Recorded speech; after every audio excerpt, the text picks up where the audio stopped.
Hello there, your girl, Pastor T.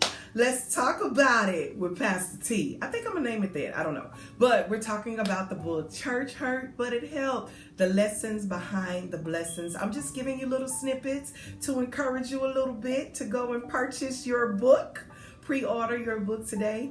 There's a part in the book that I talk about, and there's different lessons that I give you within this book. And so in this part, I'm dealing with lesson number 1, which is titled The Beginning. Because how can you actually deal with the church hurt unless you deal with the beginning? Unless you go back to when you first saw God, or you first, all of that great stuff. And I deal with 5 different topics within that lesson. And one of the topics I'm going to talk about today, which is my religion. I realized, as growing up, and I talk about in the book how, my mom, those of you that know my mom, Earth the Stone, aka Tulu, I love her dearly. We grew up with my mother going to church like every single day, like literally. Mondays was either prayer night, Tuesday was either another prayer night, Wednesday was Bible study, Thursdays was either, we would go to choir rehearsal with my grandmother, Madia, God rest her soul. We would go down there Tuesdays or Thursdays, one of those.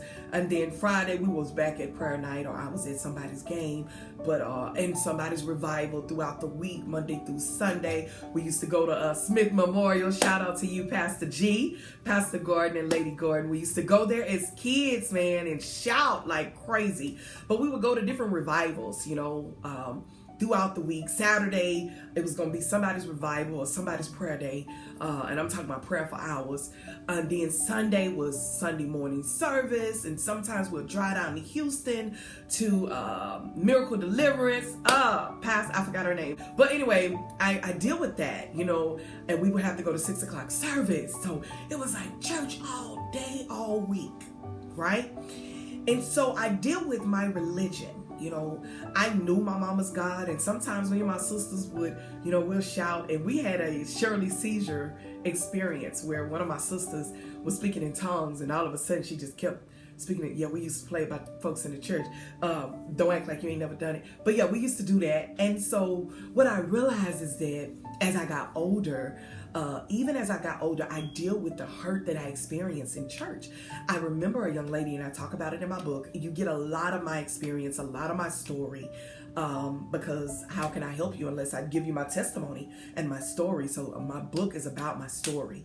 And so dealing with a woman that we went to church with, and I remember singing, and I had to be a teenager, and while singing, I'm giving out too much. Am I giving out too much?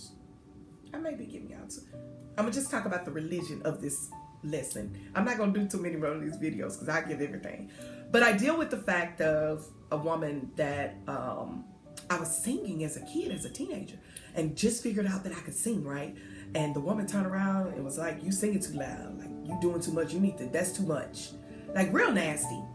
And I talk about it in the book. It didn't hit me until I realized then that, oh my God, my church hurt started then as a kid. But here's the deal with the religion part, was that I religiously went to church. I religiously served my mama's God. I religiously, did what I knew. I knew how to throw in my hands. I knew how to shout. Oh, back then they didn't do that. We just, I knew how to shout. I knew how to, hallelujah. Come on. Give him go. I knew it. I was raised in it. I knew how to speak in tongues at the age of 3. It was just in me. It was a gift that God gave me. And I'm not bragging or boasting, but it was just a gift. My mama told me that. I ain't know. But at the age of 3, I was speaking in tongues. I was doing all these things. But when I got out of my mama's house, I deal with that in the book. How I had to realize that I was no longer, I had to learn God for myself. And I talk about that. I had to find God for myself. I couldn't find him in no club. I couldn't find him on no corner. I couldn't find him in weed. And those of you that know me, these are all the things I did. I clubbed When I left, I clubbed from Monday to Sunday. I had a club to go to every day. Mr. A's on Sunday. I messed somebody up. Stay safe. Stay with me.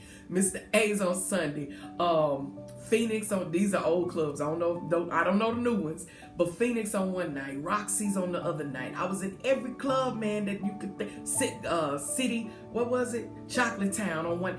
I had somewhere to go every day. Just like I went to church. I was in the club every day of the week. I deal with that.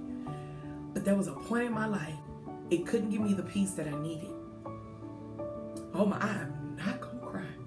Woo! I felt the glory of God right there. It couldn't give me the peace that I needed. It couldn't give me the understanding that I needed. But I knew to go back to my beginning, regardless of what that woman did and regardless of what that woman said. I would have people call me to sing, to worship for them. And I didn't understand it then as a kid. But something in me was like, you gotta go worship. You gotta start singing. I need thee, oh, I need you. Talking about in the worst place of my life, without 3 days with no food, 3 days without a job, 3 days sitting in my house trying to figure out what's gonna be my next. I didn't mean for this to go this way. Those that know me know I'm a crybaby. But when I think about the goodness of God and how he really, my mama didn't have to tell me to go to church. My daddy didn't have to tell me to go to church. I knew I had to get to church for myself. There was something on the inside of me that said, you need to get, and check this out. I didn't get saved at church. I deal with that in the book. You got to read it. I didn't get saved at church. But I knew that I couldn't serve my mama God no more. I knew I had to serve God for myself. I'm trying to keep every tear in me right now and trying not to holler. But I knew I needed God for myself. There was something in me that said, because of what my mama planted in me, because of what my mama put in me, I knew I had to get to church. I knew that I needed something different, that I was going to lose my mind, or I was going to take my life. I was going to do something crazy. God, I need something that I remember in the beginning. There's something in the beginning that made you say, I need. September 11th hit. Everybody and their uncle was going, trying to find out how do I get God. Not saying that God is in the four walls of a church. Understand me. That's not what this book is about. But understanding your true relationship with him.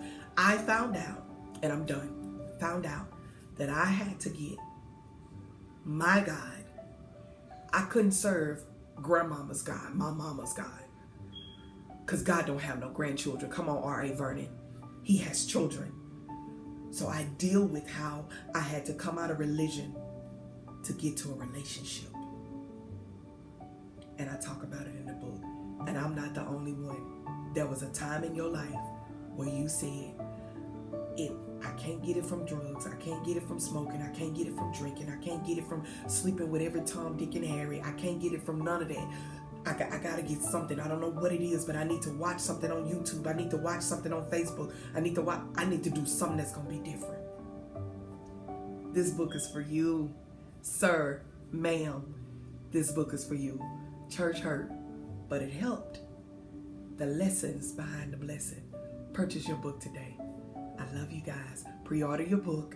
April 4th, seminar/book release. Book signing is going to happen on April the 4th. I love you guys. Until next time. Church hurt, but it helped. Lessons behind the blessings. Stay blessed in all that you do. Love you much. Bye-bye.